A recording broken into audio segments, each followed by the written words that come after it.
la plática del doctor Sergio Martínez Muñoz. El doctor es investigador titular definitivo en el Instituto de Investigaciones Filosóficas del UNAM. Actualmente trabaja en maneras de entender la filosofía de la ciencia como naturalizada a partir de un replanteamiento de la relación entre la historia y la filosofía de la ciencia que se apoya en avances recientes en ciencias cognitivas, en particular en las maneras de entender la cognición como corporizada y social. Gracias. Bueno, pues mucho gusto estar aquí y lo que voy a hacer es presentar una versión. I'm going to present a short version of a shorter version of a long paper. So I will basically focus in one basic idea. I have been working a lot on the notion of collective intentionality. Basically, what is collective intentionality, how different, very, very different notions of collective intentionality have been developed in different sciences and in philosophy, and what are the implications for this for questions in philosophy of science, like what is conceptual change. This is the background of this talk, even though maybe it will not be so apparent, because I will focus on just one thing. I start with a quote from Whitehead. It is a profoundly erroneous truism, repeated by all the books and by eminent people, that we should cultivate the habit of thinking of what we are doing. The precise opposite is the case.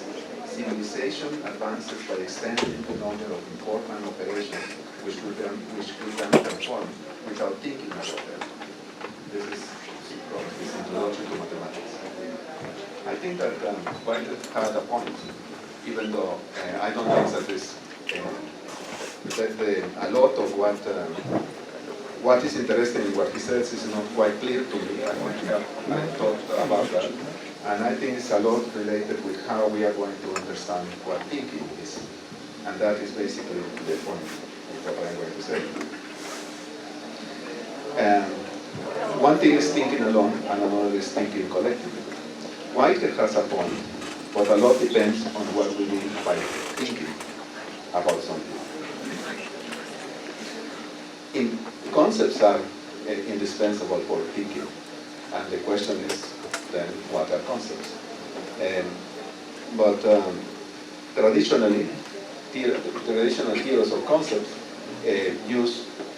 build upon characterizations of intentionality as mental representations or something related to that. And so a notion of intentionality that is very common in many sciences and in philosophy.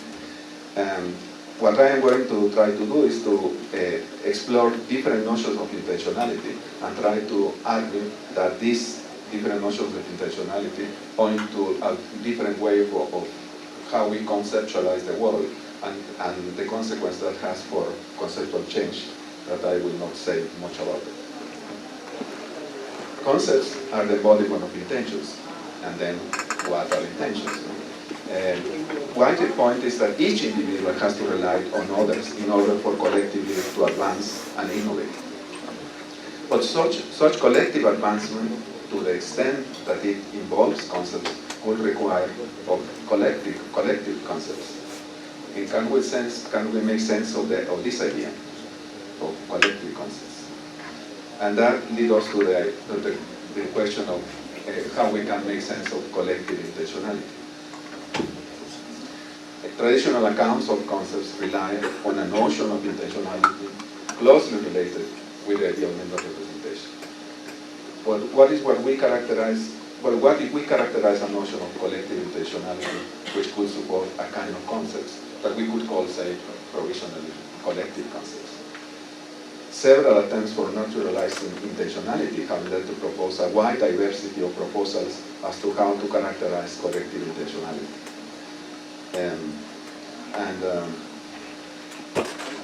I am going to focus just in one of them. Actually, it's amazing the amount of different ways of characterizing collective intentionality. I'm just going to use one example of Tomasello, distinguishing two forms of collective intentionality: joint intentionality and we intentionality.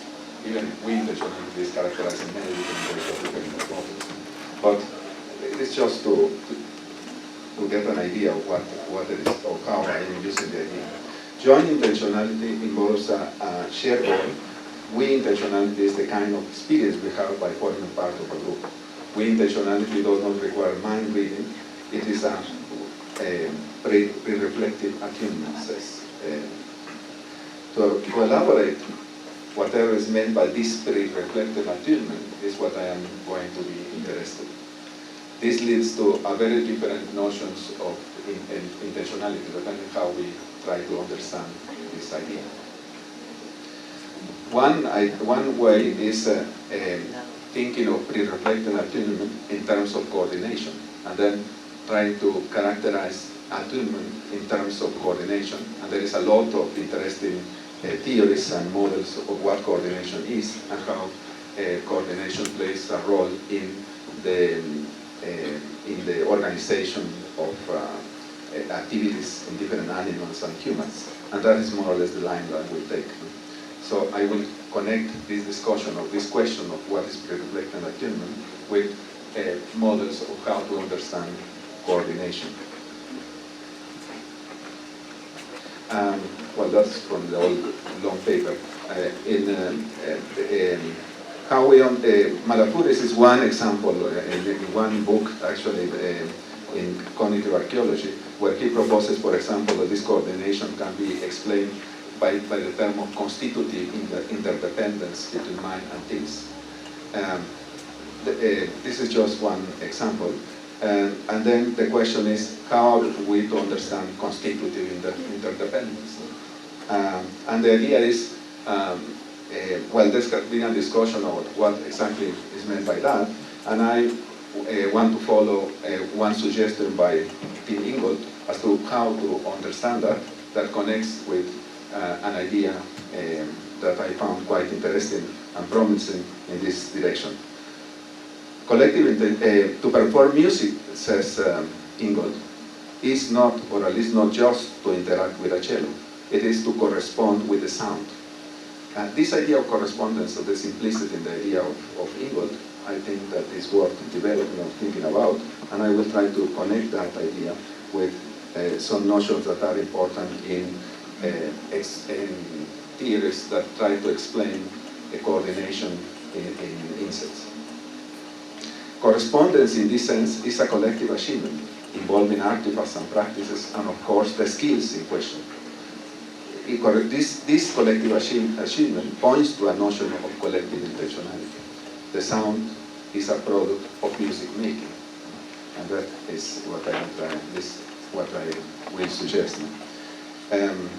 Now, I'm going to introduce the concept of stimergy, that is a concept used in entomology, and that it has been extended to the use in human practices. What is stimergy? Stimergy was first introduced in 1959 by an entomologist, Grasset, for trying to understand the coordination of collective activities in social insects. And you know, as you see it's quite interesting. You know, this is an example of an important question: how insects manage to coordinate their actions in order to do that? That is not a simple question, and and to answer that is quite important. The point is that it could be, for example, this idea, this concept of stimergy could be important for solving the problem for insects, but it is not obvious how we are going to extend this concept to human practices. No? I am not going to go into the literature. There are some literature in this direction, no? Trying to extend the idea of the stimergy to human practices, and I am assuming that. I will not get into that, but it is possible. It is controversial, of course, but I have tried to do it in some of my writings in some ways. Try to show how that is possible too. Stimergy is a mechanism of indirect coordination through the environment between agents or actions. This is the basic intuition of what steam meditation is. No? And this is what has been extended to understand coordinations of activities of other animals and humans. The key problem, of course, is this, what I was telling you, how to characterize this notion of indirect coordinations through the environment in such a way that the environment plays the role of the sound in the metaphor of Ingold. It is not an interaction between the cello and the performer, but it is correspondence with the sound. This is sort of the metaphor I am trying to follow. And Stiegmership here and correspondence comes then into this discussion. Striving for correspondence in the sense of Ingold, so in an extended sense really, that is more connected with my way of understanding the Stiegmership, and you have to accept something that I have not argued, that this notion of Stiegmership can be extended to human practices. Striving for correspondence points to a kind of intentionality embodied in artifacts, habits, and practices, which is a kind of collective intentionality. The activities distinctive of the different practices will play a role analogous to the role of the sound in Ingold's characterization of collective intentionality as correspondence. And this is the basic idea. And now this account of intentionality embodied in artifacts and habits requires thinking of habits close to the way Dewey, for example, understood habits. All habits, says Dewey, are demands for certain kind of activity, and they constitute the self. In any intelligible sense of the word will, they are will. That is one possible way of trying to elaborate why the notion of habit enters here. Habit and artifact. I would need to say how I understand artifacts in order for this also to enter into this discussion. Both would be long discussions, but I am not going to work here. But then, in habits are concepts to the extent that there is something like the sort of collective intentionality we have suggested. And this is the basic idea. This is not this is, for example, an idea that is in Peirce and in other pragmatists. But here is coming from a very different direction. There is this, I don't need the notion of, necessarily the notion of habits of Dewey, but there are quite interesting discussions nowadays about what habits are in a more, not just mere as a passive or automatic response or a way of characterizing a stimulus response. By the way, this is one of the major discussions in the extension of the Stiegmership to human practices. How can we argue that Stiegmership in human practices is something more than pure stimulus response playing a role? Habits and more in general artifacts should be seen not just as tools allowing us to interact with the environment, but as forming part of collective concepts corresponding to practice. And that's the basic idea. Then basically, we can extend the idea of Stiegmership to human practices, and human practices include concepts through habits and artifacts, or embodied in habits and artifacts. Then we have a way of characterizing collective concepts, or at least collective intentionality in a sense that matter for conceptual change. Actually, in the long paper, what I do is to try to apply that to discussions of conceptual change in philosophy of science. Conclusion is that the change of habits will involve conceptual change. That is just basically, I haven't not done that actually, that's not my conclusion. That's where the paper would go. In this way, the tension in the initial quote of Whitehead could be resolved. Now, notice that in Whitehead there is a tension, at least for me, that's what started my thinking about what Whitehead was saying, because in a way I think that Whitehead is right.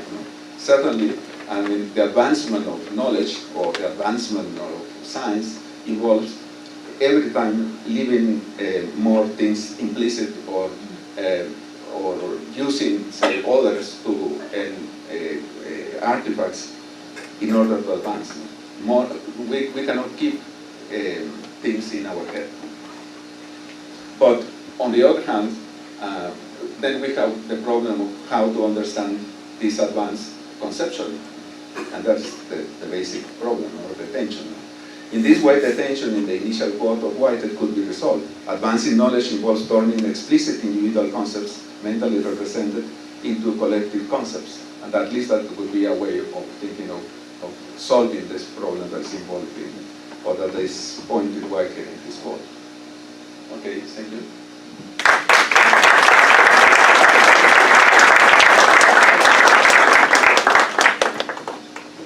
No, gracias. Tenemos tiempo para unas 2, 3 preguntas. Thank you very much, Sergio. Thank you.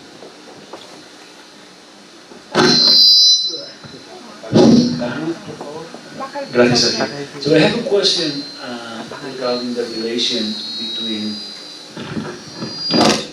intentionality and experience. So when you introduce the notion of we intentionality by Tomasello, you mentioned that is a kind of experience, but then later on the experience play no role whatsoever in your view. So it's a bit confusing. Is we intentionality a kind of experience, or does the experience emerge from this kind of intentionality, or is the basis of this sort of intentionality? Because nothing in the later on model seemed to appeal to experience. So I could say that it's sort of it's both ways.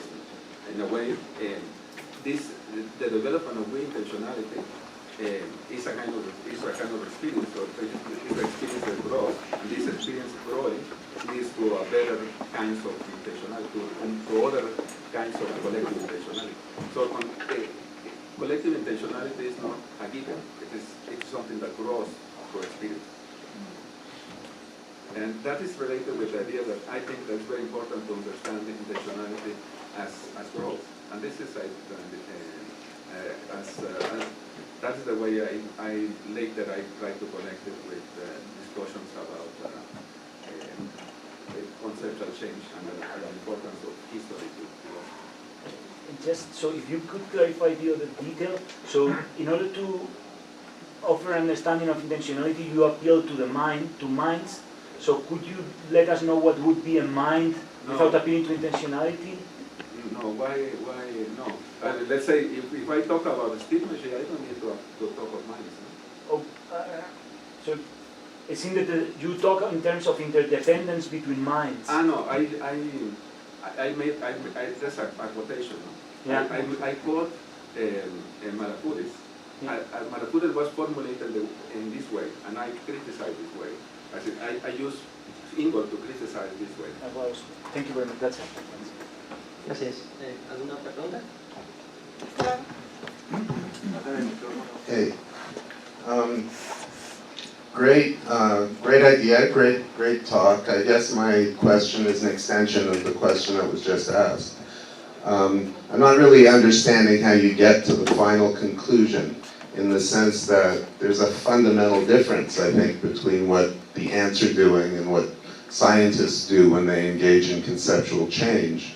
Namely, the ants don't have to represent the joint activity of moving this twig, whereas presumably scientists do. And as soon as you bring representation into the question, then the whole notion of intentionality is no longer resolved, because as you pointed out, you need intentionality to understand what a representation is. But would you accept that this is the problem of how to characterize collective intentionality, or not? Sure. I mean, that's the problem. That's the problem, right. Yeah, it's the resolution that I'm having trouble with. Right, no, sure. I just point out to ways in which I wave my hand to what collective intentionality would be. I think that there are ways in characterizing collective intentionality that make sense, that are important to characterize conceptual change. But I didn't argue for that. Okay, thanks.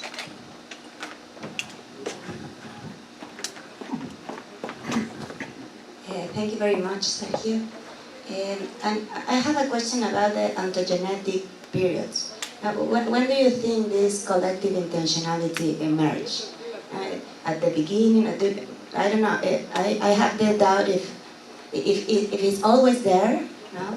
Since I don't know, when you are a newborn with your caregiver, or it suddenly it happens, or you can think about sometimes I intentionality and sometimes a we intentionality, or I think that there are different kinds of intentionality, and I think the literature pointing to different notions of collective intentionality in different disciplines suggests that there is not one, there is nothing that we can say this is collective intentionality. I mean, there are different ways in which intentionality gets embodied in groups, no? And this has to be resolved empirically, what collective intentionality is. I think that it is for example, in insects, no? It could be the question of how insects came to have these possibilities of collective acting. No? Now, of course, in this case, no, what is interesting is that the early models of trying to understand stigmergy did not work just in terms of stimulus response. In a way, stigmergy, what does is bring it in the environment, as an explanatory resource to solve the problem of how is that insects manage to collectively solve a task. and do you think you can propose a kind of human stigmati? Or? Yeah, but that's what I said, that there is literature about how the concept of stigmergy can be extended from insects, from entomology to human practices. And that's something that I am quite interested in, how to extend. Of course, this is quite controversial, because that is very much related with how we are going to understand this sort of collective intentionality. But that is what I am trying to do. Thank you very much. Bueno, por cuestiones de tiempo tenemos que continuar. Muchas gracias, doctor.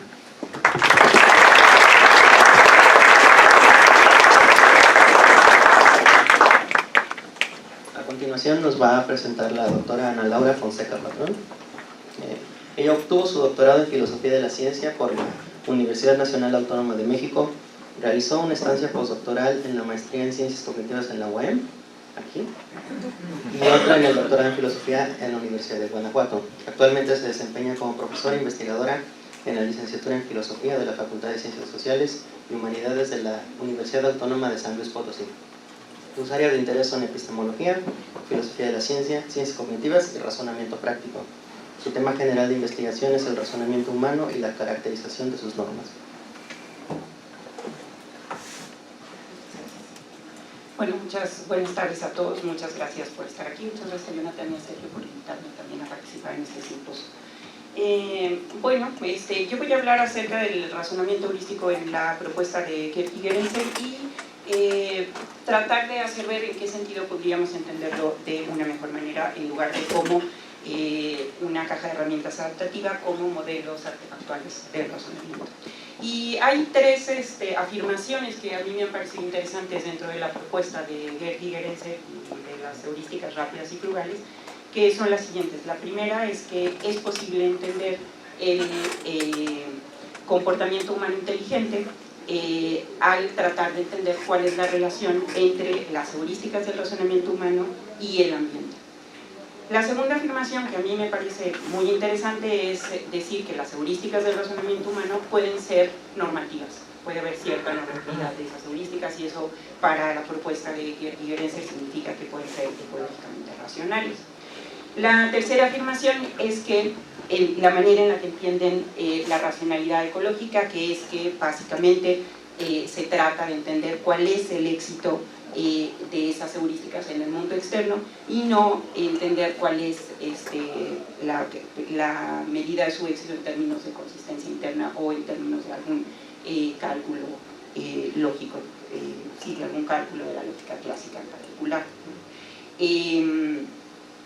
Y estas tres afirmaciones en su conjunto me parece que hacen necesario dar una nueva caracterización de la racionalidad la manera en la que Gigerenzer y sus colegas tratan de hacer eso es a través de la noción de heurística, y básicamente la noción de heurística pues bueno, se entiende como un mecanismo cognitivo con el cual los seres humanos hacemos decisiones o tomamos decisiones, y que de manera importante se ha desarrollado a través de nuestra historia evolutiva.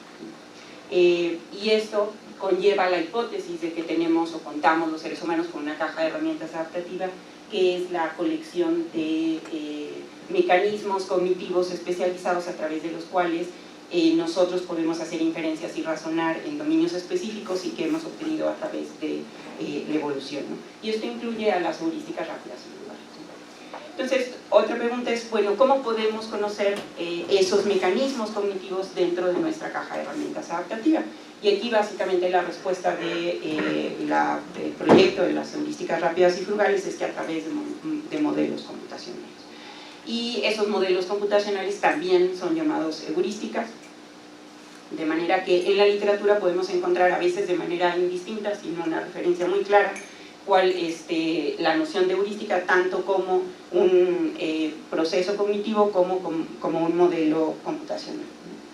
Y bueno, voy a hacer aquí una referencia muy rápida, una aclaración muy rápida. En la literatura también, dentro del proyecto de heurísticas rápidas y frugales, no es muy claro cuál es la diferencia entre un mecanismo cognitivo y un proceso cognitivo, no se usan de manera muy indistinta, lo aclaro porque en psicología puede quererse hacer la distinción, pero en el caso particular de este proyecto se usan de manera más o menos indistinta. Bueno, y la pregunta que a mí me surge cuando, digamos, me doy cuenta como que hay estas dos maneras de entender el concepto de heurística, pues es cuál es la relación entre esos dos conceptos, ¿no? O de esas dos maneras de entender las heurísticas. Y aunque no es explícito en muchos casos en la literatura, creo que sí se puede argumentar que la relación es que los modelos computacionales capturan de alguna manera los procesos cognitivos de nuestra caja de herramientas adaptativas.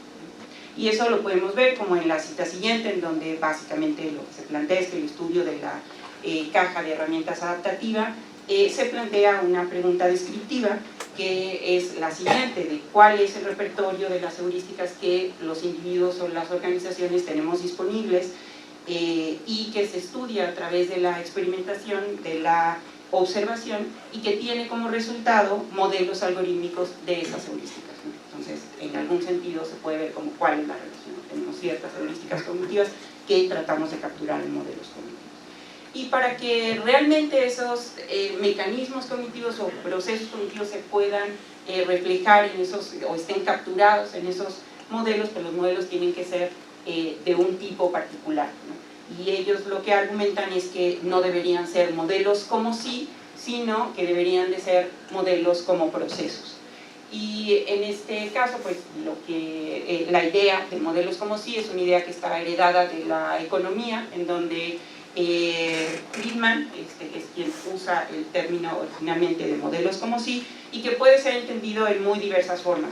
En este caso, bueno, voy a tomar de Lehtinen una caracterización, no porque sea exhaustiva ni porque sea la única que hay, sino simplemente para ilustrar diferentes maneras en las que se pueden entender los modelos como sí.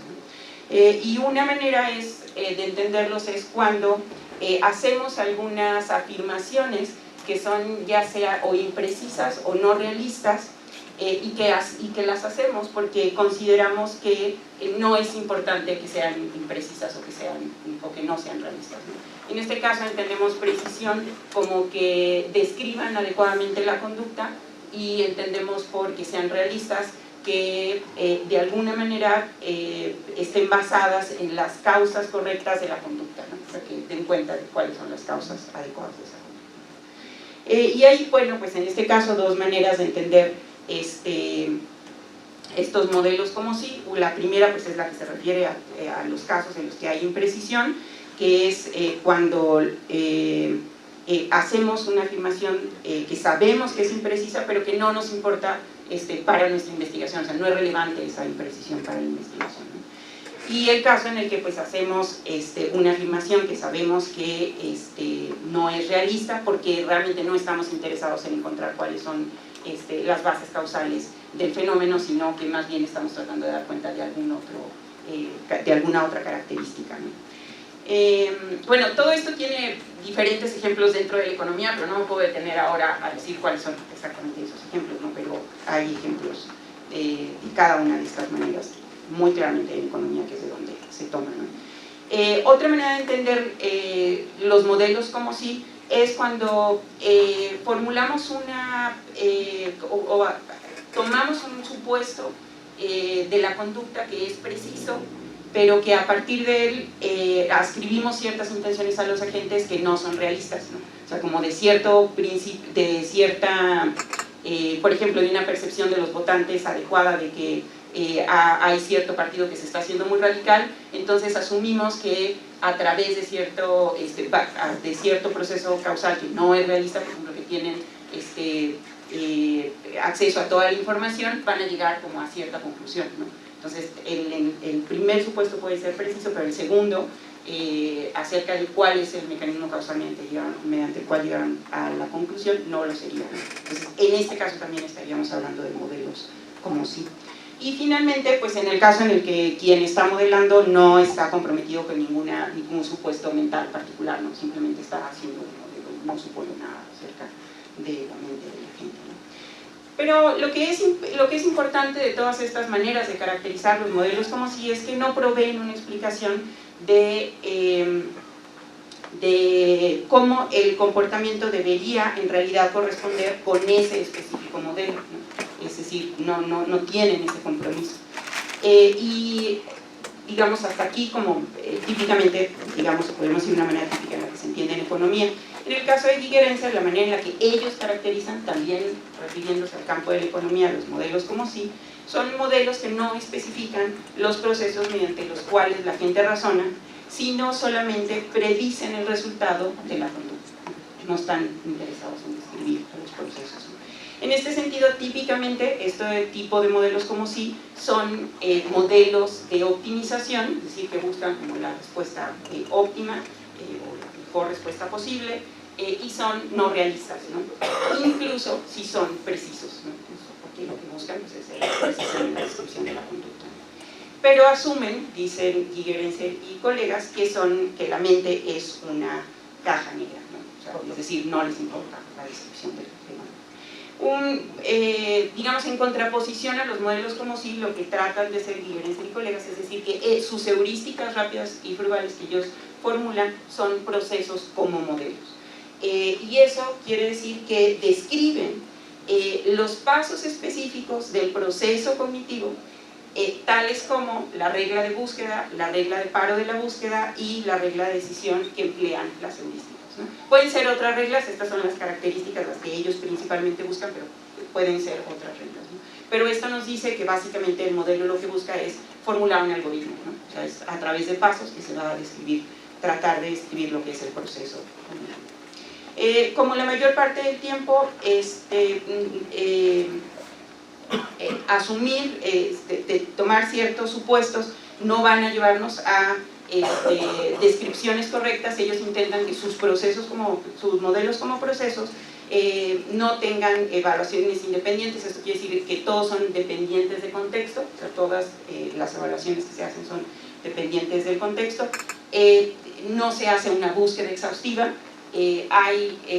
No hay necesariamente un intercambio entre la precisión y la rapidez y la frugalidad, que son las características que ellos buscan, y no buscan la optimización tampoco, ¿no? Entonces van a evitar estas características que más bien son características que le atribuyen a los modelos como sí, y que son las características que los hacen ser modelos no realistas. Lo que hace que una parte de mi análisis en esto es que aquello que hace que los modelos como procesos nos provean entendimiento acerca de nuestro razonamiento es que nos dan una descripción de los procesos psicológicos que subyacen a nuestras decisiones, ¿no? Y esa es básicamente una afirmación que ellos hacen, o sea, que logran describir cuáles son los procesos que subyacen a las decisiones humanas. Y aquí la pregunta sería si realmente tenemos razones para pensar que las heurísticas, los modelos de heurísticas rápidas y frugales que ellos formulan no son modelos como sí, ¿no? O sea, ¿cómo podríamos decir que no lo son? Y yo creo que la primera razón por la cual ellos querrían decir que no son modelos como sí es porque su criterio para decir que un modelo forma parte o plausiblemente forma parte de nuestra caja de herramientas adaptativa es que sea suficientemente preciso y rápido y más frugal que otros modelos de decisión que son cognitivamente más demandantes. Si cumple con esas características, entonces ellos piensan que son modelos que plausiblemente forman parte de nuestra caja de herramientas adaptativas. Yo creo que esto supone que la evolución ha construido o construye de alguna manera adaptaciones que siempre son simples y que siempre son económicas, ¿no? Cognitivamente. Y también aquí, pues obviamente tampoco me puedo detener como mucho en esto, pero una de las cosas que cuando menos como una sospecha es que yo creo que no sabemos exactamente cómo serían esos rasgos psicológicos, ¿no? Y me da gusto que esté aquí Claudia Lorena y también un poco de miedo. Pero bueno, o sea, creo que por lo menos este supuesto es un supuesto más o menos simplista de cómo se verían o qué sería una adaptación psicológica, ¿no? O sea, un rasgo psicológico. Y tampoco no es claro que de hecho tengamos tal cosa como la caja de herramientas adaptativa, ¿no? Que originalmente en el proyecto de las heurísticas rápidas y frugales aparece como una hipótesis y que sin embargo cuando vemos como el desarrollo de todo el proyecto aparece como una hipótesis pero muy en la base de todo el proyecto, ¿no? Que si tú quitas esa como la hipótesis de que realmente existe la caja de herramientas adaptativa, pues entonces es difícil sostener muchas de las otras afirmaciones. Una segunda razón por la que creo que ellos afirmarían que no son modelos como sí, sino modelos descriptivos, es que los modelos formales de las heurísticas que ellos presentan son mejores que los modelos no formales, como aquí claramente en alusión a la tradición de heurística y sesgo, no como los modelos, por ejemplo, como disponibilidad o los de representatividad o los demás modelos que plantean Kahneman y Tversky, o que plantearon. Porque en este caso sus modelos hacen predicciones que se pueden probar empíricamente y no solamente se ajustan a los datos, ¿no? Sí pueden hacer predicciones a futuro, ¿no?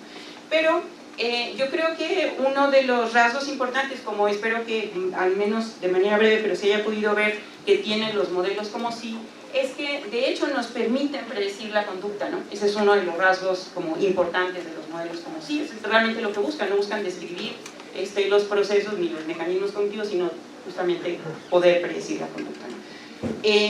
Entonces no me parece que en particular esa sea una diferencia muy importante entre los modelos como sí y los modelos como procesos.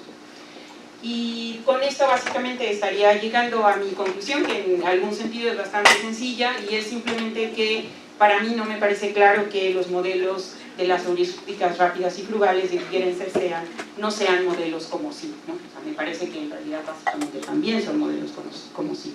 Y no es que esto me parezca malo, digamos, en algún sentido, digamos, mi sugerencia sería considerar los modelos de las heurísticas rápidas y frugales como modelos artefactuales, es decir, son modelos que nos sirven como artefactos para tratar de entender cómo razonamos. Creo que deberíamos aceptar que al menos hasta ahora no podemos tener una descripción precisa de los procesos reales de la toma de decisiones humanas, ¿no? Y que en la medida en que podemos aceptar eso, bueno, no necesitamos un supuesto tan fuerte como el de los modelos como procesos, ni tampoco como el de la caja de herramientas adaptativas, ¿no? Y algo muy importante para mí es que esto no significa que no podamos decir algo interesante o que no podamos aprender o entender algo acerca de cómo razonamos, ¿no? O sea, el hecho de que no sean modelos precisos no quiere decir que no podemos entender algo acerca de nuestro razonamiento. Muchas gracias.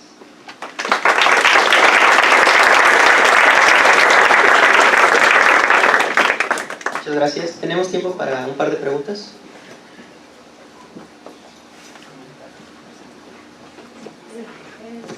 Me hago la pregunta sobre si tienes alguna idea de qué clase de evidencia adicional se requeriría para poder dar ese brinco y decir que esos modelos no son solamente como sí, sino son realmente modelos de procesos reales, por decirlo, ¿no? ¿Qué clase de brinco debería, o qué hace falta en términos de evidencia? La verdad, no lo sé. Creo que más bien mi manera de aproximarme a este problema ha sido pensar que, aunque podamos, o sea, que si podemos tener modelos que sí describen la conducta, por lo menos la conducta, y que nos permiten hacer predicciones, pues entonces podemos tener modelos que son útiles, ¿no? O sea, aunque no podamos hacer la afirmación de que esos modelos describen los procesos reales o los mecanismos cognitivos reales, ¿no? Digamos que porque pienso que el otro problema es mucho más complicado, ¿no? O sea, justamente, ¿no? O sea, pensar exactamente cuáles serían las condiciones que deberían de cumplirse, por ejemplo, empíricamente para que podamos probar que eso corresponde con un rasgo psicológico, me parece muy difícil, ¿no? Entonces, más bien, como, digamos, la aproximación ha sido, más bien, tratar de hacer ver que los modelos, aunque, y supongo que ahí hay casos históricos, ¿no?, en donde los modelos primero han sido modelos que describen adecuadamente cierto fenómeno y que después se entiende cómo es que funcionan, ¿no? O por qué corresponden, o por qué funcionaban, ¿no? Por qué esos modelos funcionaban si se va descubriendo, digamos, como algo más acerca del fenómeno, ¿no? Entonces, más bien sería como un llamado a que, pues, no es inútil hacer estos modelos, independientemente de que no podamos decir, por lo menos ahora, ¿no?, o sea, que esos modelos corresponden con algunos rasgos psicológicos específicos, ¿no?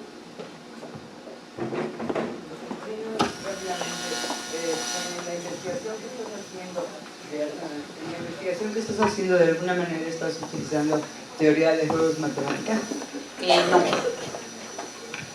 No, en realidad no, porque ahora, digamos, esto es como más bien un análisis de que hasta dónde podríamos extender como la teoría de las heurísticas rápidas y frugales en el caso de Gerenser. Yo creo que ellos hacen afirmaciones que van más allá de lo que de hecho su proyecto puede decir. Creo que su proyecto es muy interesante y tiene algunos modelos que nos dicen cosas interesantes acerca de la conducta y acerca del razonamiento, pero que no se puede extender a todas las afirmaciones que ellos quieren hacer.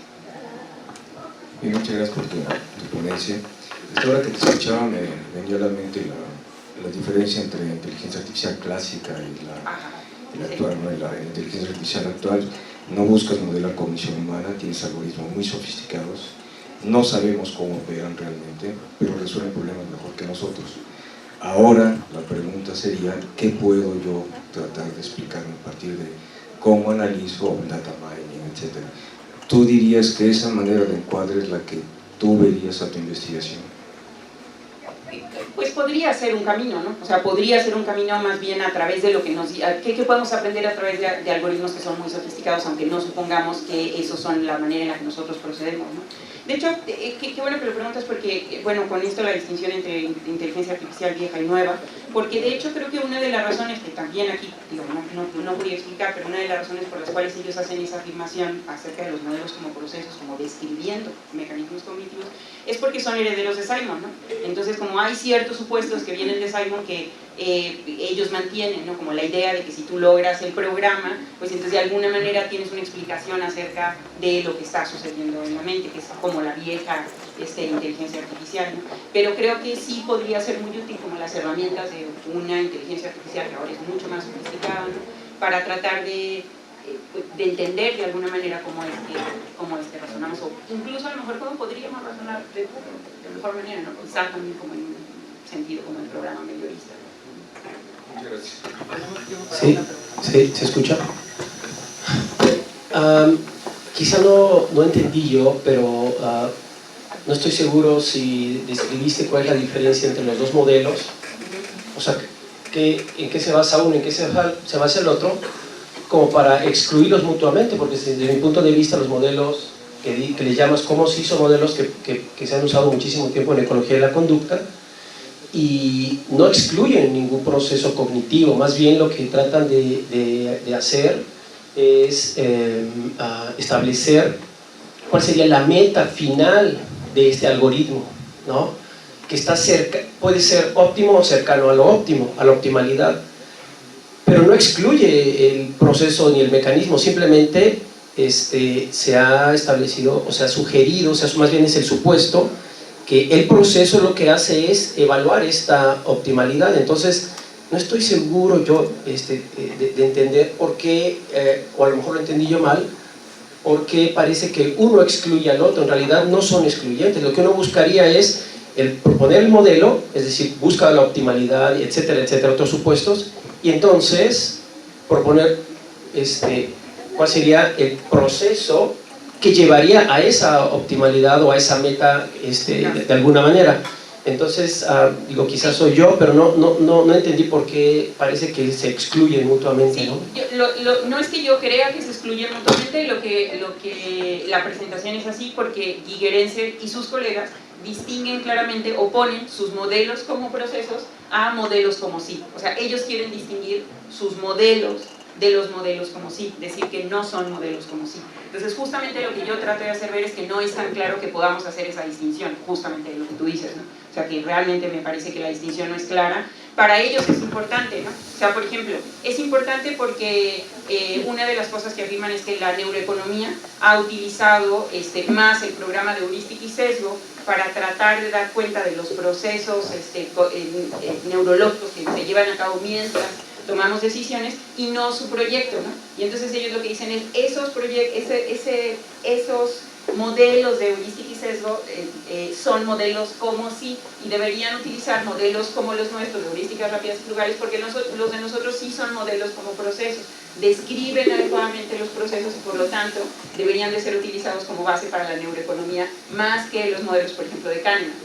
Pero justo lo que yo trato de hacer es que no hay una gran diferencia entre los modelos como sí y los modelos como procesos que ellos están utilizando, ¿no? Justo en la línea de esto que dices, no son excluyentes. Sí, en realidad, o sea, sí hay diferencia en el sentido de que describen diferentes aspectos del fenómeno. Exacto. ¿No? Uno describe el mecanismo, el proceso, es decir, el algoritmo en realidad que estaría procesándose, o si uno lo quiere decir ya en otros términos, cómo funciona el cableado, cualquiera que sea, artificial o neuronal o molecular, como uno quiera decirlo, y luego qué es lo que está produciendo, optimalidad, sí o no, y esos son bastante predictivos. Pero ahora, describir el proceso en realidad serían complementarios, no son excluyentes ni se refieren a lo mismo, serían complementarios, ¿no? Creo que de hecho si pudiéramos realmente tener como genuinos modelos como procesos de los mecanismos cognitivos de decisión, evidentemente pues sí podrían ser complementarios, ¿no? Pero bueno, ellos no los plantean así, ¿no? Lo plantean como uno opuesto al otro, por eso es que los presenté de esa manera. Lamentablemente ya se nos acabó el tiempo.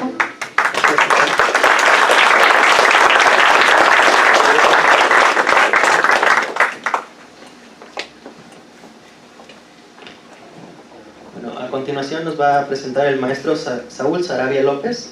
Es ingeniero industrial por el Instituto Tecnológico Superior de Santiago Papasquiaro y maestro en Ciencias y Humanidades con terminación en Filosofía por la Universidad Juárez del Estado de Durango. Actualmente cursa su doctorado en Filosofía de la Ciencia en la Universidad Nacional Autónoma de México. Sus áreas de interés son la epistemología naturalizada, los orígenes evolutivos del razonamiento, las teorías del razonamiento y de la racionalidad, así como la relación entre cognición y evolución. Primero que nada, gracias a los organizadores de la mesa por la invitación. Lo que yo lo voy a presentar es un trabajo en proceso, entonces al final voy a estar dando simplemente como ideas de dónde estoy desarrollando mi propuesta, no exactamente la propuesta en sí.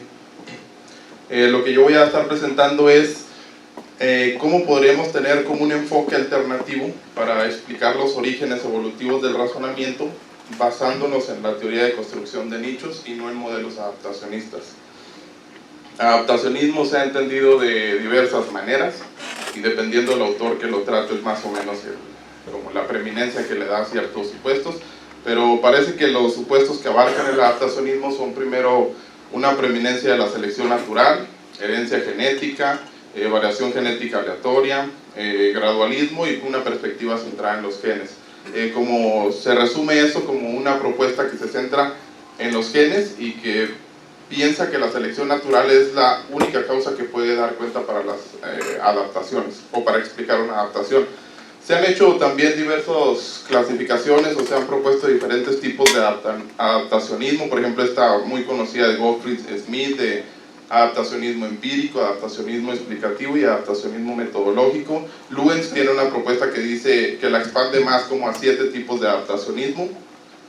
Pero lo que yo quiero ver no es exactamente como los tipos de adaptacionismo o qué es exactamente el adaptacionismo en sí, que me interesa para lo que estoy poniendo o presentando, sino el tipo de explicaciones que el adaptacionismo no implica pero que promueve. Y yo creo que el adaptacionismo promueve hablando del razonamiento, promueve principalmente como un atomismo, en el cual, esto es también muy clásico después del artículo de Spandrels, como que separa el organismo en diferentes partes, que es un atomismo, y se explica las partes individuales y no tiene en cuenta el organismo en su conjunto, en su totalidad. Entonces yo estoy haciendo como una distinción entre atomismo ontológico y atomismo epistemológico, en el sentido de que el atomismo incluye separar al organismo en diferentes partes o en diferentes funciones o en diferentes adaptaciones y explicarlas individualmente.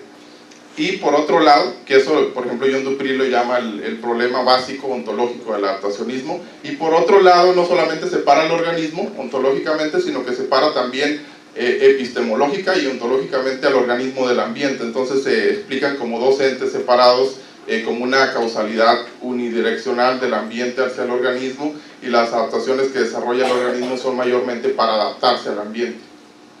Entonces ese es el tipo, creo que, de explicaciones que promueve el adaptacionismo y que son importantes para tener en cuenta o considerar, dadas las explicaciones del origen evolutivo que tenemos ahora del razonamiento. Eso por un lado. Por otro lado también promueven un individualismo cognitivo, donde la naturaleza social de la cognición se deriva de la manera en que entendamos la cognición individual. Entonces, para explicar el carácter social, en este caso a mí me interesa aplicar eso para entender el razonamiento, siempre se va a explicar bajo esta visión como un conjunto de agregados o un conjunto de partículas que conforman un gas, es decir, un conjunto de agregados que van a modelar la cognición social. Creo que eso se aplica, o es la manera en que comúnmente se ha explicado el razonamiento, mayormente sus orígenes evolutivos.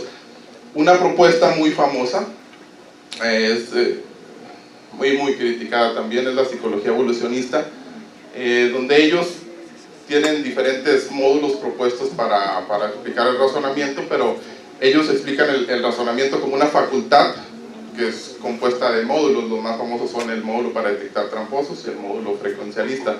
Pero ellos conciben esos módulos como adaptaciones genéticas que son producto de la selección natural y adaptados en un ambiente de adaptación evolutiva. El principio que resume la psicología evolucionista es: nuestros cráneos modernos albergan una mente de la edad de piedra. Entonces dicen, el razonamiento que utilizamos ahora, o para saber cómo razonamos, tenemos que irnos a ese ambiente de adaptación evolutiva para ver el tipo de problemas que tuvo que resolver, y dada esa heurística, que es una especie de adaptacionismo metodológico, podemos explicar la función actual del razonamiento y podemos explicar las características que tenemos actualmente del razonamiento, basándose también en la hipótesis de la modularidad masiva.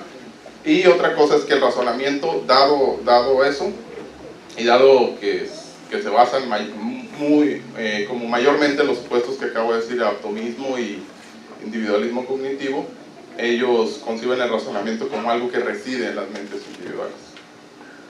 Hay otro programa que se llama, de hecho el que acaba de exponer la doctora Ana Laura, entonces me voy más rápido con de heurísticas rápidas y frugales.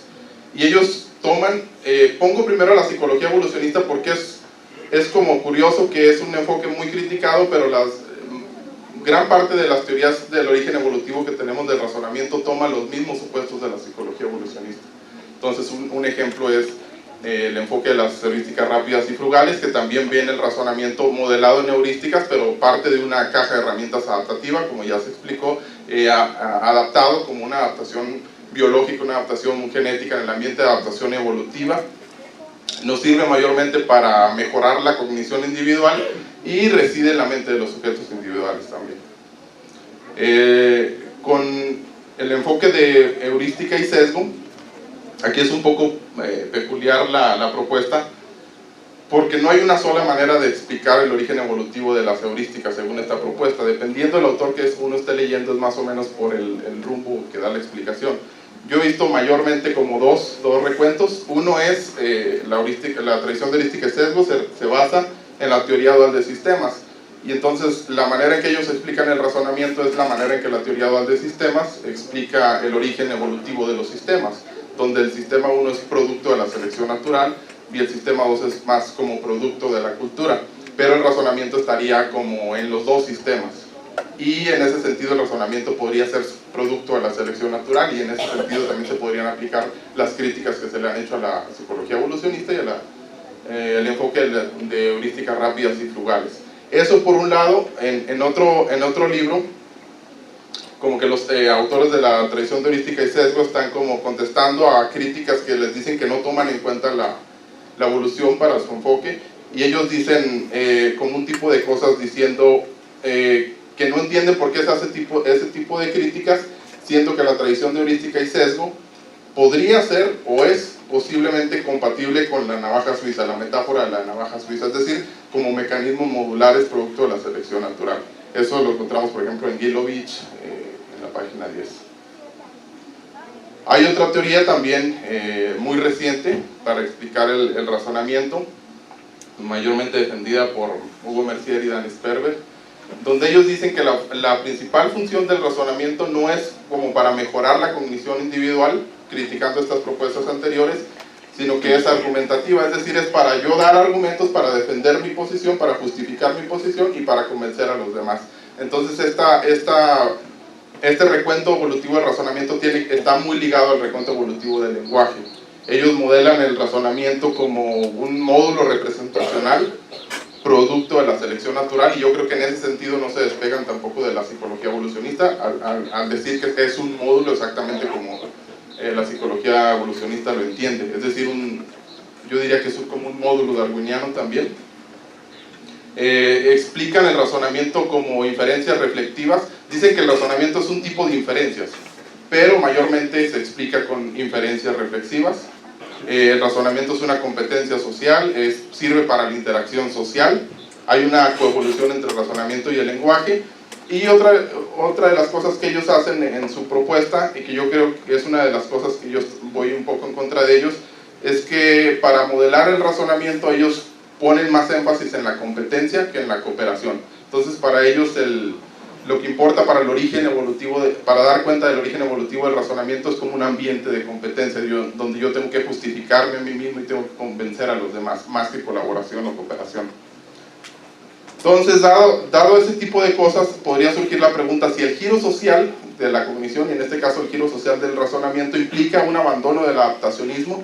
Yo creo que, aún en la propuesta de Mercier y Sperber, que parece que es una propuesta más hacia la interacción social, más dentro del giro social, aún hay elementos dentro de los orígenes evolutivos que claramente no se despegan del adaptacionismo. Entonces para eso es como la parte que yo estoy viendo como el estado de la cuestión de los orígenes evolutivos que tenemos del razonamiento en su mayoría.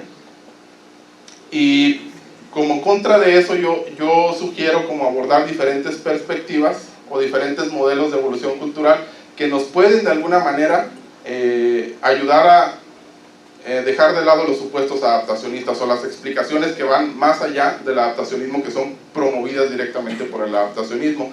Y una que me parece interesante, por ejemplo, hay varias, pero entre ellas es la de Lewens, de evolución cultural, la de Henrich, la de Laland. También retomar el enfoque de intencionalidad colectiva, que también se acaba de hablar un poco, intencionalidad colectiva, porque eso yo creo que es muy importante y nos puede decir muchas cosas interesantes acerca del origen evolutivo del razonamiento. Otra propuesta es la de gadgets cognitivos de Hayes, donde Hayes dice que tenemos ciertos mecanismos, como que la cognición se explica por ciertos mecanismos que ella llama gadgets o artefactos, podría decirse, que no solamente son para la interacción social, sino que son producto de la interacción social, es decir, fueron fijados no por una evolución biológica por selección natural, sino que es una evolución cultural la que los ha fijado. Otra manera es de estas teorías de andamiaje tecnológico para la evolución de la cultura. Yo creo que el razonamiento podría entrar ahí como uno de los artefactos o como uno de los mecanismos que permiten la propagación cultural a través de un andamiaje tecnológico. Y otra idea interesante es la de Sterelli, que dice que somos agentes epistémicos activos, y yo creo que en ese sentido el razonamiento puede entrar también ahí, como nosotros como intencionalmente construimos nichos para nosotros. Dado eso creo que la mejor, o una de las mejores maneras para abordar el razonamiento entonces sería bajo la propuesta de construcción de nichos. No que la teoría de construcción de nichos pueda explicar todo lo que conocemos de razonamiento, pero sí nos podría dar cierto tipo de heurísticas para abandonar los supuestos del adaptacionismo, en la medida que sean criticables los supuestos adaptacionistas.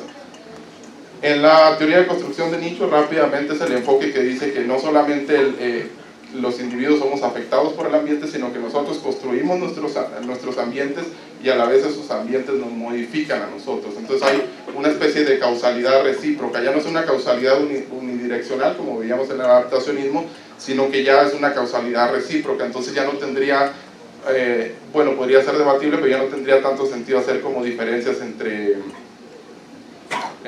como biología y cultura, ya no tendríamos que hacer como dicotomías que nos promueve el adaptacionismo. Igual ya no tiene sentido hablar de un atomismo como lo presenté con el adaptacionismo. Y entonces esto lo que nos podría decir, que son de las cosas que más o menos ya estoy como trabajando y que creo que por ahí va, entre otras cosas, es que el razonamiento es como mayormente para la interacción social. Aquí yo estoy del lado de Hayes, que dice que el razonamiento puede ser no solamente para la interacción social, sino producto de la interacción social también. El razonamiento, como ya lo dije, puede ser un artefacto cognitivo que permite la estabilidad y propagación cultural. El razonamiento puede ser modelado en términos de heurísticas que se normalizan en un nicho particular a través de prácticas sociales. Entonces aquí ya sería como expandir la noción o estos supuestos que tenemos que el razonamiento es algo que simplemente reside en la mente de los individuos, sino que el razonamiento lo podemos explicar también a través de prácticas corporizadas que tenemos. Puede ser como explicado en este sentido como las explicaciones que tiene de Heine del origen de la alfabetización. Él dice que él tiene el recuento como neurológico del origen de la alfabetización, y dado ese recuento él propone tiene una propuesta evolutiva acerca del origen de la lectura, y lo que dice es que el origen de la lectura o la manera en que evolucionó es que tenemos como habilidades que son recicladas para otro contexto nuevo. Entonces tenemos ciertos mecanismos que son reciclados para darles una función nueva. Yo creo que podría explicarse también el razonamiento por ese lado en alguna manera. Otra cosa es que si me comprometo con que el razonamiento no es algo que reside simplemente en la mente de los sujetos individuales, yo creo que hay buenas maneras de explicar cómo entonces llegamos al razonamiento abstracto. Hay trabajo, por ejemplo, que sostiene que el razonamiento, bueno, que puede ayudarse para sostener algo como que el razonamiento abstracto emerge de prácticas corporales de interacción del individuo con el ambiente, o esos trabajos de Landy Goldstone que dicen que el pensamiento abstracto y el razonamiento abstracto tiene su origen en actividades espaciales o en propiedades espaciales. Y otra manera que también estoy explorando y que es como muy amplia, pero creo que puede ser prometedora, es modelar el razonamiento también o explicar el origen del razonamiento no solamente como una adaptación biológica, sino como hábitos colectivos, hábitos de razonamiento. Otra manera es una propuesta que tienen Stenning y Lambergen, y ellos dicen que el razonamiento surge evolutivamente de planear para la acción.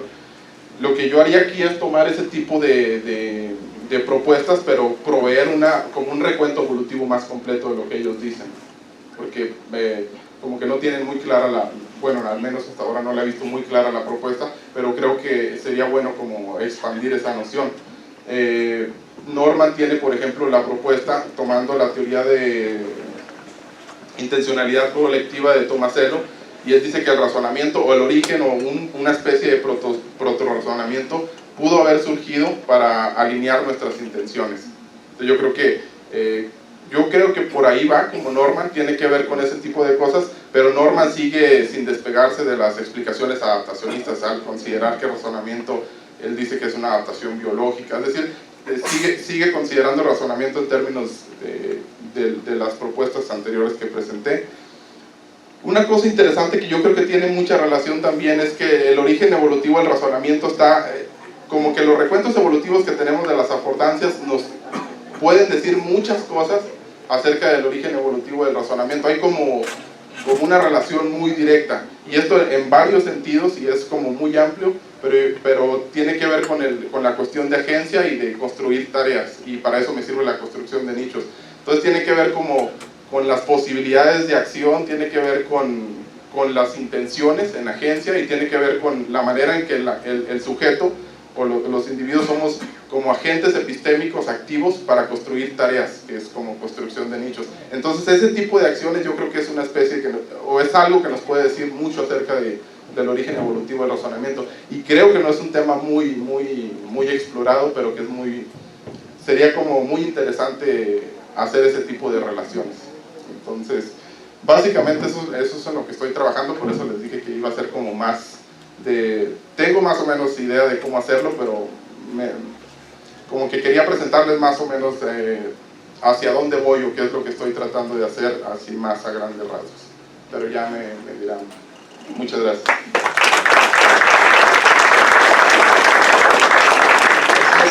¿Preguntas?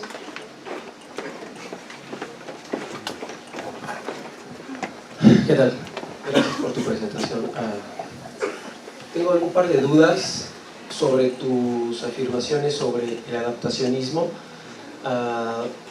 No estoy seguro si son ideas tuyas o de dónde obtuviste las afirmaciones, pero el adaptacionismo no involucra que se elimine el ambiente, de hecho es todo lo contrario. La selección natural es un proceso ambiental, entonces no estoy seguro de dónde dices que es atomista y excluye el ambiente, si de hecho es todo lo opuesto, ¿no? Por un lado.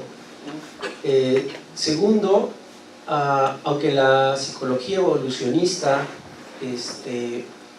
propuesta por Tubi y colegas tiene algunas cosas bastante criticables, la idea no es que tenemos un cerebro de la edad donde tú quieras decir, ¿no? Sino la idea fundamental es que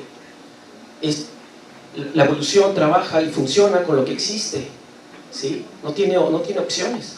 Entonces, lo que tendríamos sería procesos y estructuras vestigiales en otro contexto ecológico.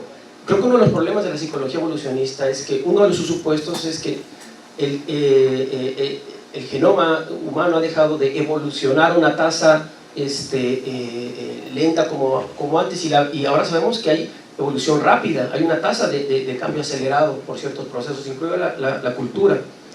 Entonces no es así tan drástica las afirmaciones que proponen estas hipótesis, ¿no? Tienen cosas criticables, pero no estoy seguro si las afirmaciones que tú estás presentando tienen algún sustento. Esa sería la segunda. Y la tercera y última sería, entonces, ¿cuál sería tu modelo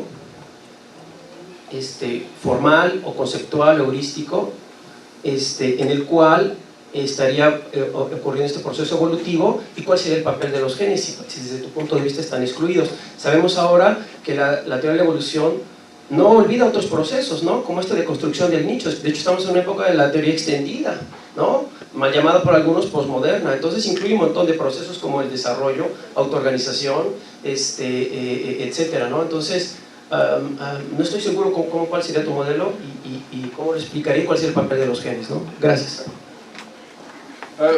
Yo creo que es como un malentendido. Yo, si lo dije que no tenía como bajo el adaptacionismo, como que no tenía importancia el ambiente, es claramente un error, porque claramente tiene un papel considerable el ambiente. Lo que yo hago referencia es como la causa unilateral, por un sentido, y el otro, estas ideas de que la selección natural sirve como un filtro de constreñimientos del ambiente.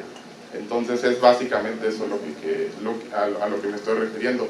Y pues bases teóricas, pues yo creo que sí hay muchas de esas. De psicología evolucionista, estas afirmaciones que hice son textuales de la propuesta de la psicología evolucionista. Ha habido como una distinción entre psicología evolucionista con mayúsculas para referirse al programa de Santa Bárbara, que es al que yo estoy haciendo alusión, y psicología evolucionista con minúsculas, que es simplemente el intento de explicar la cognición a través de la evolución. Entonces yo estoy hablando de psicología evolucionista con mayúsculas. Y las afirmaciones, pues es como muy claro encontrarlas en el trabajo de Cosme Situbi. De hecho, las que dije son citas textuales, no son ideas mías. Y lo último, yo creo que yo estoy viendo el adaptacionismo como dentro de la perspectiva de la síntesis moderna. Entonces lo que yo estoy proponiendo es el tipo de heurísticas o explicaciones que nos provee la síntesis extendida. Entonces no estoy criticando la síntesis moderna per se, sino como el tipo de explicaciones que promueve la síntesis moderna. Entonces mi propuesta está dentro de la síntesis extendida. Y el papel de los genes, claramente hay como vestigios, o podría haber vestigios genéticos, pero no creo que el razonamiento sea como una adaptación genética directa, como se ha visto en estos otros programas que acabo de presentar. Pueden ser como actividades más básicas, y ya explicamos el razonamiento a través de ciclos o evolución cultural, o ciclos de evolución e interacción social, pero no como una adaptación genética. ¿Como un epifenómeno lo es? ¿Es como un epifenómeno desde tu punto de vista? Pues podría ser, pero no necesariamente, porque no creo que se pueda ver así, tan así desde la síntesis extendida. Es más bien como hay cierto tipo de capacidades básicas, genéticas, y ese tipo de capacidades entran en ciclos retroalimentativos con evolución cultural. Esa es parte de la propuesta. Tenemos una pregunta rapidísima, sí. Hola, parte de lo que me preocupa de tu propuesta es que si es del todo exitosa con todos los elementos que introduces, daría explicación del razonamiento en todo caso en humanos, pero es lo suficientemente compleja y está articulada con elementos que, como por ejemplo intencionalidad colectiva, el origen de ciclos culturales, etcétera, que desde mi punto de vista lo hace difícilmente aplicable a, por ejemplo, los grandes simios, aparte de los humanos, ¿no? En los grandes simios no hay algo así como ciclos culturales donde haya andamiaje cultural y todo eso, ¿no? O sea, porque simplemente carecen de ciertas capacidades, esto lo he estudiado también en Tomaselo, ¿no? Carecen de capacidades como para el aprendizaje en el sentido más fuerte, gordo, que se usa para humanos, ¿no? O sea, sí hay aprendizaje en un sentido, pero en otro sentido fuerte no lo hay. Entonces, me preocupa que en tu teoría no haya razonamiento ni siquiera en los grandes simios que no son humanos, ¿no? Entonces, no es una teoría, me parece bien, o sea, pero me parece que es una teoría que va de arriba para abajo en vez de abajo para arriba, ¿no? Entonces, es solamente como una preocupación para ti, ¿no? Gracias. Sí, como que mayormente mi preocupación es explicar como el origen del razonamiento humano, pero sí creo que habría que ir hacia más atrás para encontrar como especies de proto-razonamiento, ¿no? Pero sí veo el problema. Muchas gracias.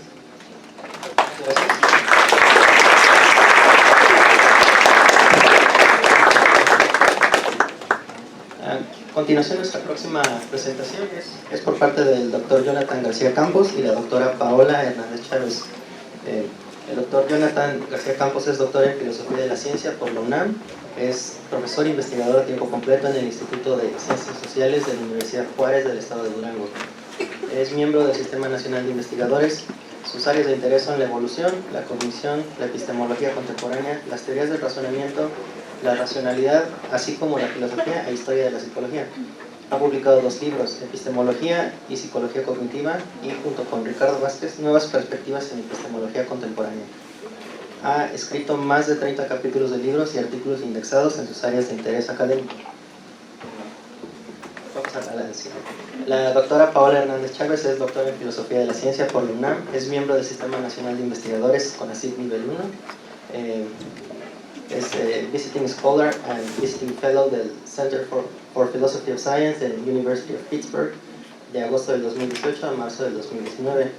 Sus líneas de investigación son filosofía de la biología, metodología de la neurociencia y filosofía y neurociencias cognitivas, disfunciones cognitivas y tecnologías bioinspiradas.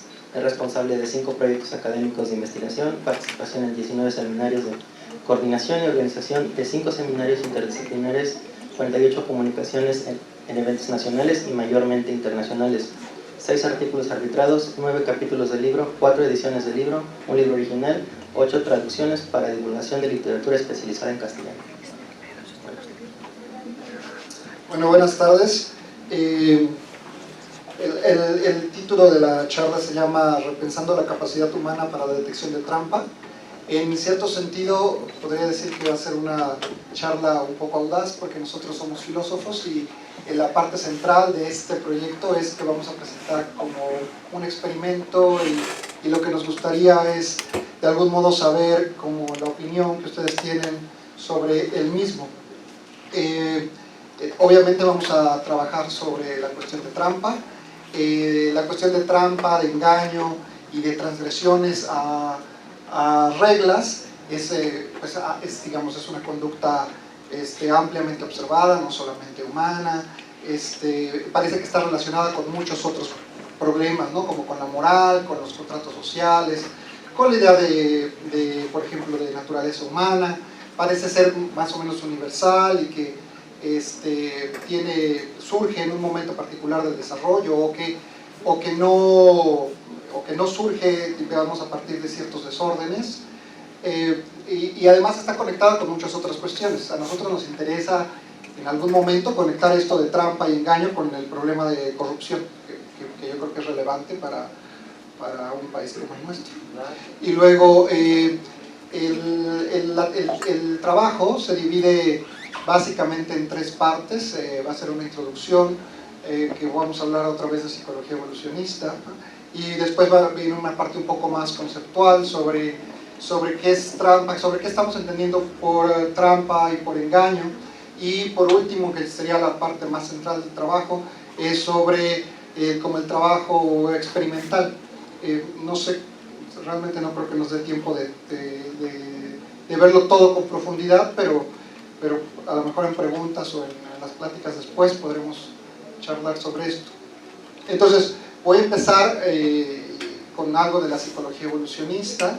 Ese es algo generalmente citado por Cosmin de Situbi, que ya salió hace rato en la charla, ¿no?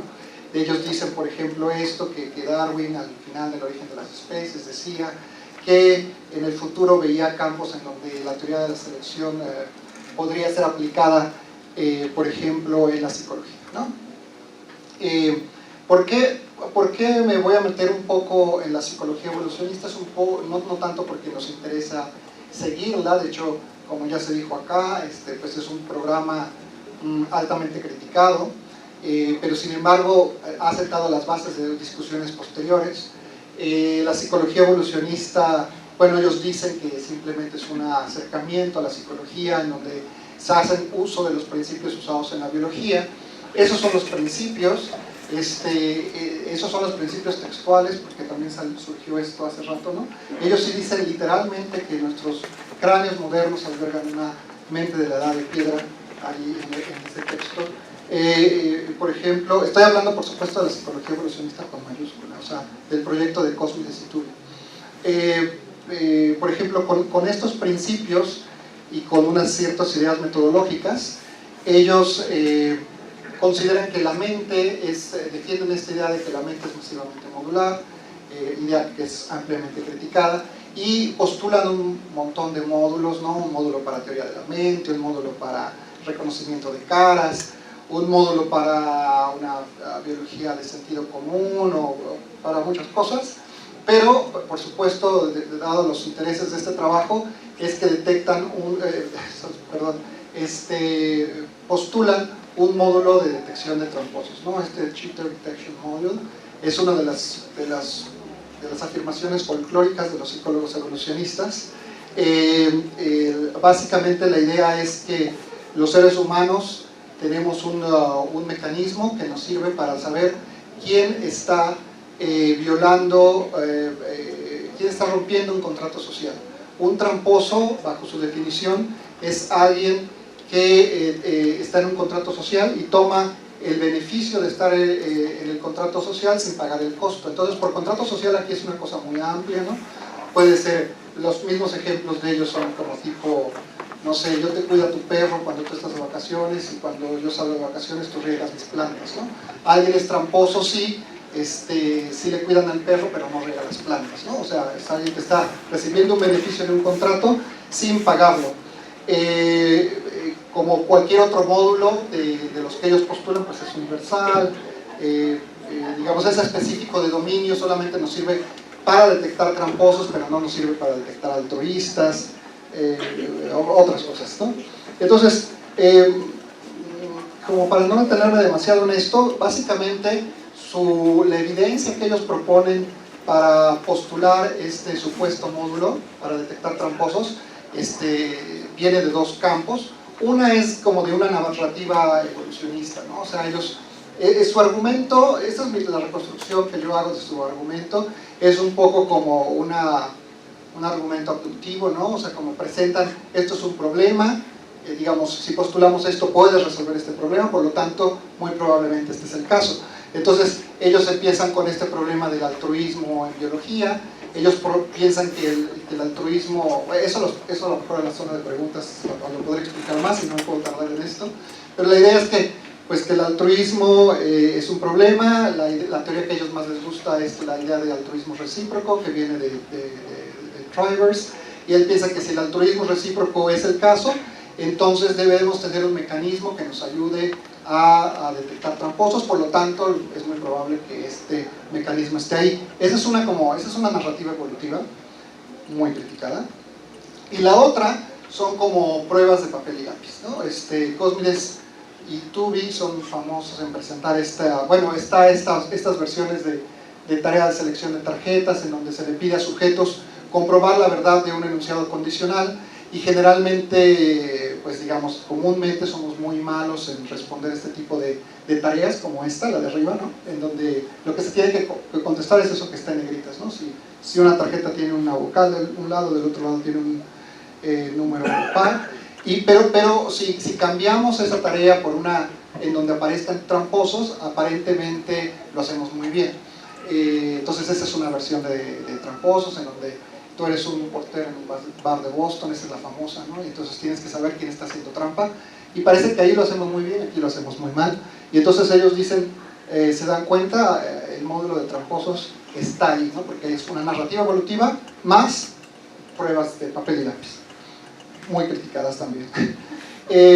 Sin embargo, creo que, digamos, que surgen muchas preguntas a partir del supuesto módulo de detección de tramposos, ¿no? Una ¿es trampa y engaño lo mismo, por ejemplo? ¿O hay mayor evidencia, digamos, que las pruebas de papel y lápiz y la narrativa como para decir si existe tal módulo de detección de trampa o no? Por ejemplo, si hay algunos otros elementos que juegan un papel importante. Les dije que trampa tiene que ver con alguien que recibe un beneficio sin pagar el costo. Sin embargo, aquí queda la duda de eso. Generalmente las pruebas estas, como esta, se hicieron siempre cuando el beneficio el beneficio lo tenía el tramposo y el costo lo tenías tú. Pero no se hicieron como las versiones en donde, ¿qué pasa si tú ves a alguien haciéndole trampa a alguien más? ¿O qué pasa si tú tienes la trampa y esa trampa tú la recibes? ¿O qué sucede cuando, como esto que le llaman efecto Robin Hood, cuando alguien hace trampa pero además tú eres beneficiado de la trampa, ¿no? O algo, tú ves a alguien haciendo trampa y tú eres beneficiado. Y por otro lado, también una cuestión que a nosotros nos interesa es, por ejemplo, ¿qué relación tiene esto con los, digamos, qué reacciones emocionales tiene la trampa? ¿Y si eso tiene algún efecto o no? Ese tipo de preguntas no se las hacen los psicólogos evolucionistas y son cosas que nos gustaría a nosotros tratar.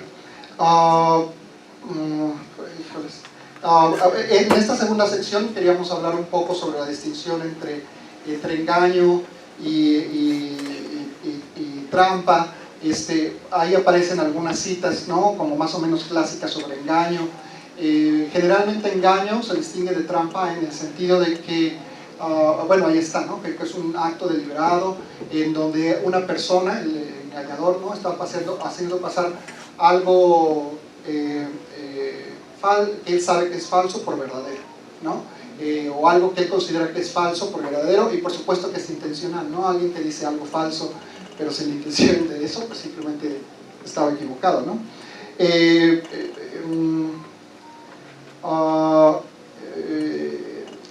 Digamos, a lo mejor puedo brincarme aquí. En ese cuadro tratamos de poner algo sobre, pues un poco sobre engaño y trampa, y por ejemplo, en los dos implica, por ejemplo, intencionalidad, en los dos implica, pero digamos en el engaño sí hay una cuestión, no sabemos cómo decirle, pero quizá como epistémica, de pensar que algo es falso. O sea, ahí está esta idea de que es algo falso el engañador y quiere pasarlo por verdadero, ¿no? Por eso hay un debate, por ejemplo, hasta qué edad los niños engañan o no engañan, porque hasta a cierta edad parece que no distinguen entre lo verdadero y lo falso, por ejemplo.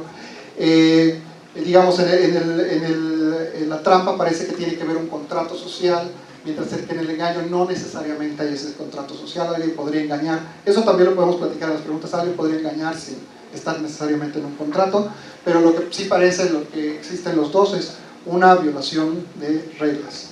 Cuando nosotros en el experimento que presentamos posteriormente, cuando hablamos de detección de engaño y trampa, nos referimos creemos entonces que existe como un conjunto de conductas de engaño y un conjunto de conductas de trampa, y que hacen como una intersección. Si trampa fuera B y engaño fuera A nosotros nos interesa todo B, lo que incluye un poco de engaño.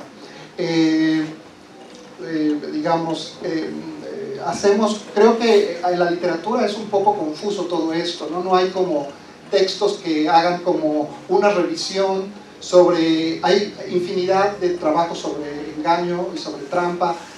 Creo que la distinción más simple es la distinción entre detección y producción, ¿no? Hay muchos trabajos sobre qué sucede cuando un sujeto está en condiciones experimentales de crear una trampa o de detectar trampa, y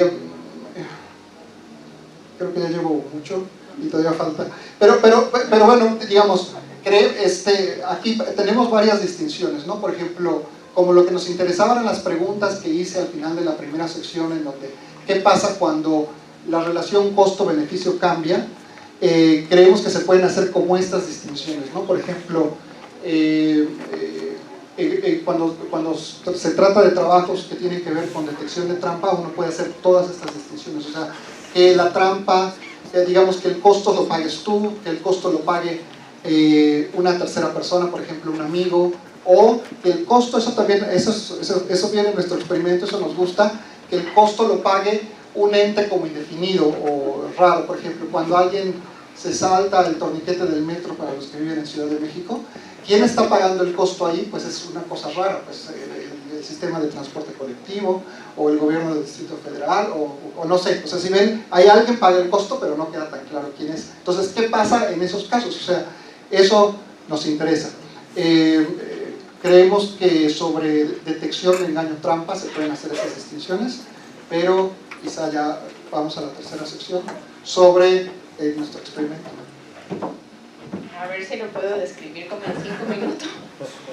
Bueno, entonces las dos posturas principales que se tendrían cuando uno empieza a acercarse a esta literatura es que, bueno, sí podrías encontrar, aunque no nos guste para nada a la mayoría, supongo, de los que estamos aquí, que encuentres evidencia a favor de si ese tipo de capacidad es modular o no. Y la segunda, pues la más intuitiva de todas, es que sea el resultado de una función compleja. Entonces, mínimamente, en una descripción como esta, podríamos tener distintos elementos. O sea, cuando tú haces un experimento o cuando en la literatura se habla de trampa o de engaño, pues al menos puedes distinguir entre tareas que representen como un tipo de memoria de trabajo, entre las suposiciones de que sí hay cierta modularidad, Normalmente los experimentos siempre se basan como en tareas de, pues, que son lingüísticas, así como le describes cierta cantidad de enunciados de situaciones distintas, y también implica, pues, seguro reconocer como cierto tipo de caras. Entonces al menos tendrías este tipo de variables, ¿no?, que tú tendrías que analizar como componentes mínimos de la capacidad de detectar o producir engaño y trampa. Cierto tipo de empatía, reacciones emocionales, los análisis costo-beneficio, analizar muy bien quién recibe el beneficio y si somos capaces de identificarlo bien o no. Entonces mínimo sería algo así, que tienes, aunque sea repetitivo, es importante que tienes que entender muy bien cuál es el contrato social, que se está rompiendo el contrato social, entender y hacer la diferencia entre quién está recibiendo el beneficio de esa trampa y quién está pagando el costo de la trampa. Y lo más importante para nosotros es que, digamos, el modelo no importa tanto como sí importa el tratar de evaluar la respuesta emocional, porque solo cuando tú introduces el componente, les preguntas qué tipo de emoción es la que invoca, tienes algunas indicaciones como incluso faciales o el reporte posterior a las entrevistas de qué es lo que, digamos, por ejemplo, algunos dicen, ah, sí, yo soy muy enojón porque casi siempre que leí este tipo de situaciones me invocaba enojo, ¿no? En contraste con otros que solo reportan simple indiferencia.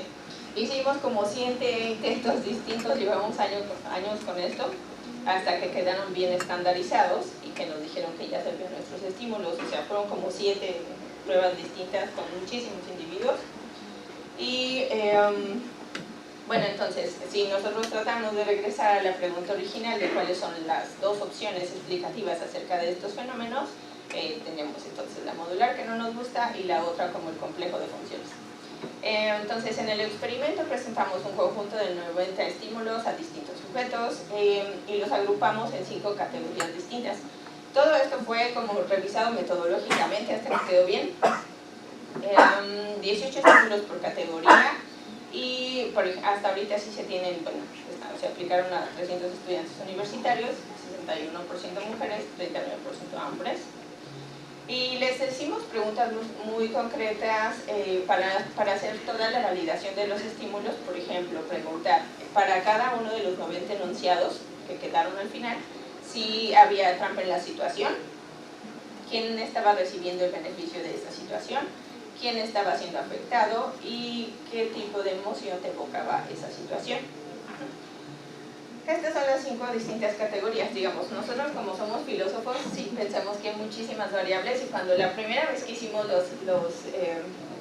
la propuesta de qué tipo de experimento queríamos elaborar, nos dijeron no, aquí solo hay sí y no. O sea, es como si los sujetos pueden detectar trampa o no pueden detectar trampa. Pero bueno, obviamente, o sea, insistimos muchísimo para hacer todas estas variables. ¿Por qué la idea? Hicimos algunos, o sea, pues la idea es ponerlos en el resonador. Hicimos algunos piloteos y más o menos sí corresponden. Pero bueno, en concreto en la primera categoría, digamos, los primeros 18 estímulos se presentaron aleatoriamente y todas estas categorías mezcladas. En la primera tú les describes una situación donde hay trampa, pero el daño es a un ente indefinido, como el ejemplo que decía Jonathan, al sistema colectivo métrico, ¿no? Que alguien no pague el pasaje, que en el museo alguien esté tomando fotos con flash, cuando en realidad está prohibido. La segunda categoría es importante, digamos, porque te vas acercando a la situación clave. En la segunda categoría, tú les reportas una situación donde hay una trampa, pero la trampa se le está haciendo o está siendo dañado un ente que es familiar a ti. No necesariamente tiene que ser un amigo, pero sí algo con lo que tú te relaciones como cognitivamente o afectivamente. Por ejemplo, que vas al museo y entonces está siendo expuesta una colección de un amigo tuyo, está prohibido tomar fotos y tú ves que alguien toma fotos, ¿no? O sea, digamos, es como, ¿qué tipo de respuesta emocional?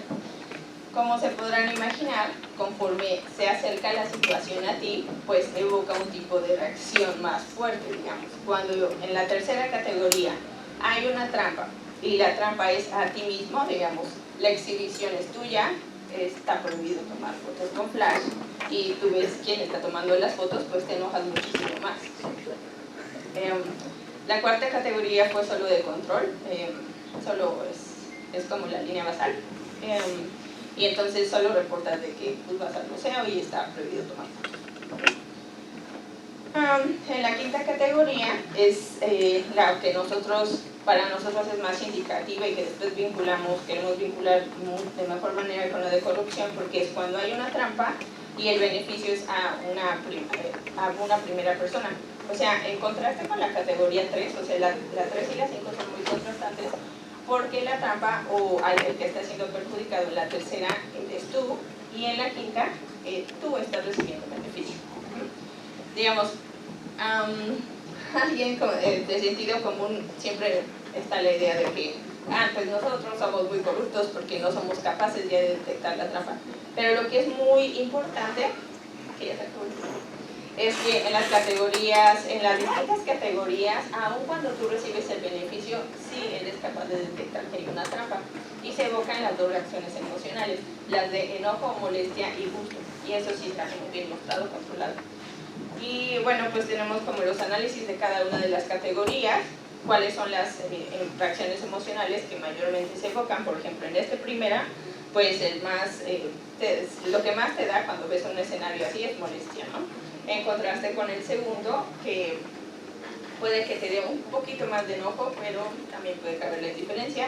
El tercero, pues, que hacemos es un gran enojo en primera persona, y algunos en los piloteos que hicimos sí correspondían así con la evocación de melanina, por ejemplo. En la cuarta, pues obviamente que es indiferencia, como uno pudo haber predecido muy fácilmente sin tener que preguntarle a 300 personas qué sentían. Y en la quinta categoría está también, o sea, digamos, si ustedes ven, la mayor emoción evocada es gusto, pero también sí se reconocía muy bien la trampa, muy claramente. Entonces había como cierta indiferencia, sí, pero la más grande de todas que reportaban los sujetos era la de gusto. Entonces, esta es una tabla con las principales reacciones emocionales que se evocó en cada categoría. Por ejemplo, en la cuarta ustedes pueden ver, pues, claramente, pues, indiferencia es el más grande. Y en la última, pues, gusto, porque tú eres el beneficiario de la situación de trampa con la corrupción. Bueno, entonces, hay dos cosas bien importantes que nosotros sí notamos. Uno, es que el 70% de los sujetos eran capaces de detectar la trampa. Entonces, si tú eres como un simpatizante de la psicología evolucionista, vas a decir, mira, aunque les cambies todos los estímulos, aunque presenten 90 situaciones distintas, parece que de todos modos la capacidad permanece intacta. Eso es muy escandaloso. Esa es una interpretación. Pero la otra es que nosotros, bueno, cualquiera quiere defender que es como cuáles son los mecanismos que describen ese tipo de situación sin tener que recurrir a una explicación tal cual. Pues no da tiempo de explicar por qué no puede ser modular estas distinciones.